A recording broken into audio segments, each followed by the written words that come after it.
একটি ছোট গ্রামে রাহিম নামে এক দয়ালু মানুষ থাকত। একদিন সকালে সে মাঠের পথে হাঁটছিল। হঠাৎ সে দেখল রাস্তার পাশে একটি ছোট ছাগল কাঁদছে। ছাগলটি তার মায়ের কাছ থেকে হারিয়ে গিয়েছিল। রাহিম ছাগলটিকে দেখে খুব মায়া পেল।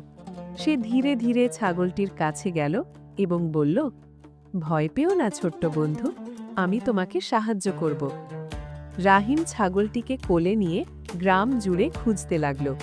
কিছুক্ষণ পর তারা একটি বাড়ির সামনে পৌঁছালো। সেখানে একটি বড় ছাগল ডাকছিল। ছোট ছাগলটি সাথে সাথে ম্যাঁ ম্যাঁ করে দৌড়ে তার মায়ের কাছে চলে গেল। বাড়ির মালিক খুব খুশি হয়ে রাহিমকে ধন্যবাদ দিল। রাহিম হাসল এবং বলল, অন্যকে সাহায্য করলে মন ভালো হয়ে যায়।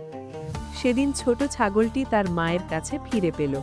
আর রাহিম বুঝল, ভালো কাজ করলে সব সময় সুখ পাওয়া যায়।